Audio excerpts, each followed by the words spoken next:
Hello, fantastic students. Dr. Stan Reeley here.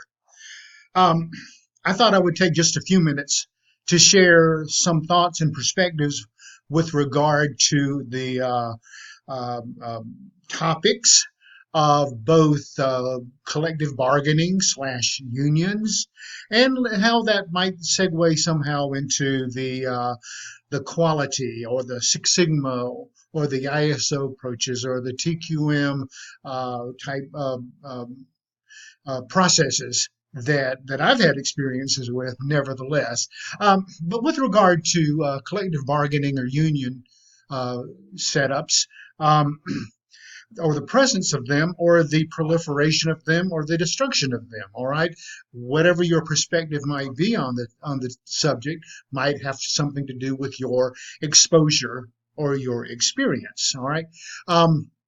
There has been some discussion with regard to teachers and the fact that when any type of professional group of individuals organize and have uh, some type of hierarchy for themselves, where there is again an organization that supports an approach like with teachers and working conditions and wages. Um, this is a not a bad thing. This can be a very good thing. The outliers tend to be those individuals who take advantage of the system. These individuals would might take advantage of any system uh, uh, that is set up on their behalf. But again, I consider them outliers. Those who would just quit working and just reap the benefits that the others have built to strengthen. All right, but this is what happens, and this is my basic history.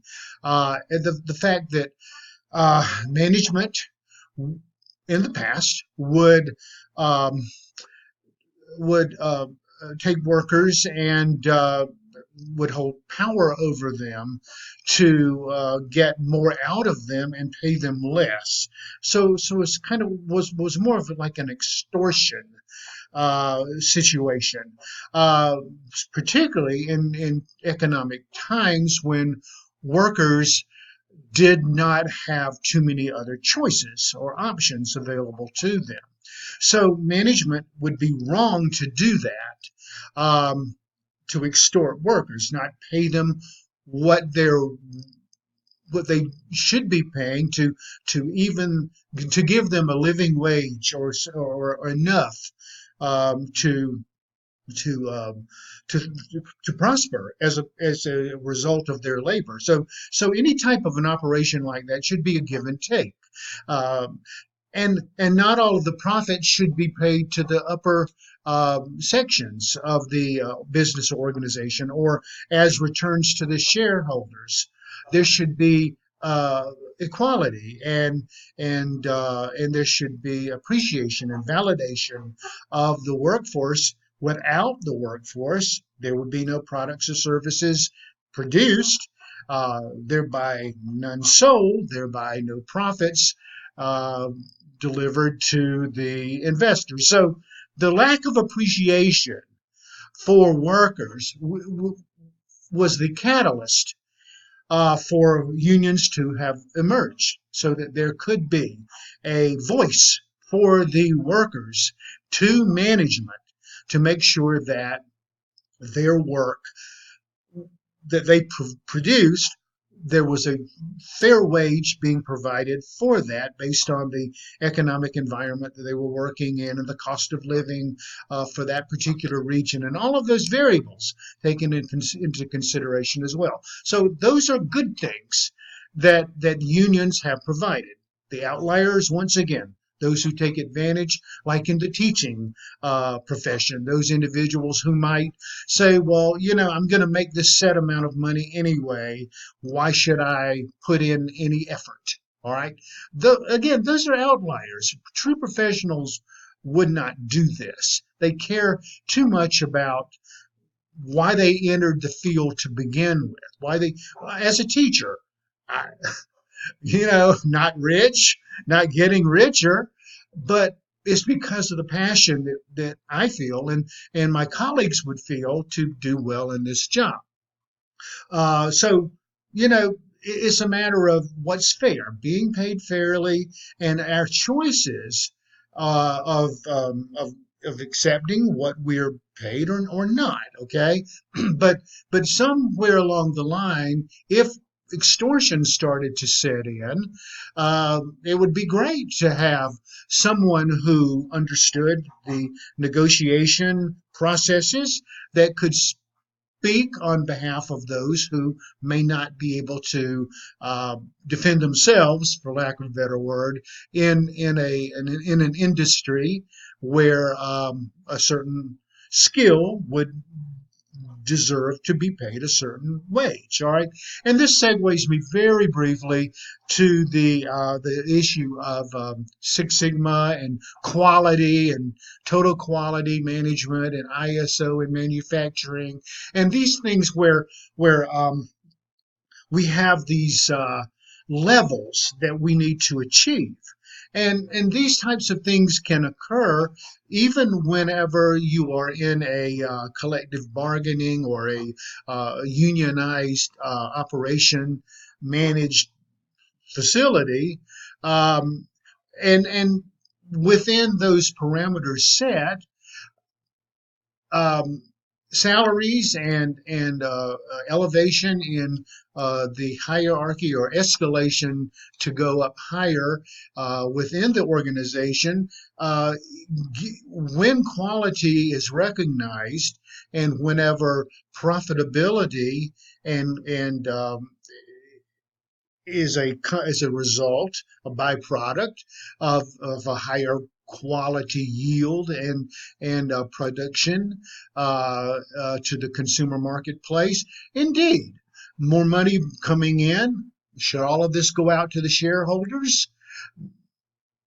What do you think? I think they're not. I think there should be a way to better distribute higher profits to the very employees who made the success of the productivity and the quality improvement initiatives um, happen. So, too much at the top, not enough that in among the workers is not the ethical approach to business. Some could argue it's free market. Let's just let the market weed out people their own who don't want to accept what they get. And shareholders, we want them to continue investing in our companies.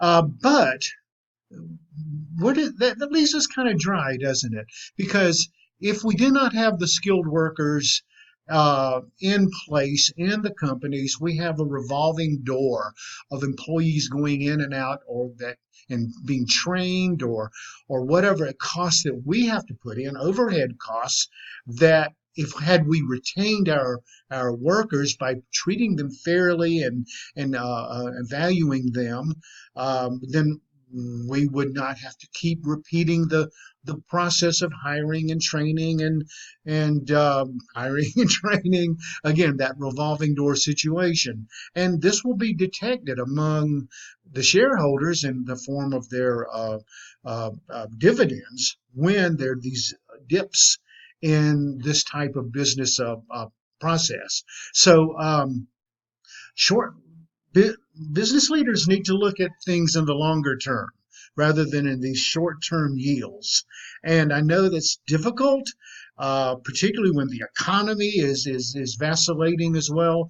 Nevertheless, we know the data shows and history shows that whenever employees are treated well, validated, uh, being allowed to express and feedback being accepted, and these types of things are part of the internal operations that the external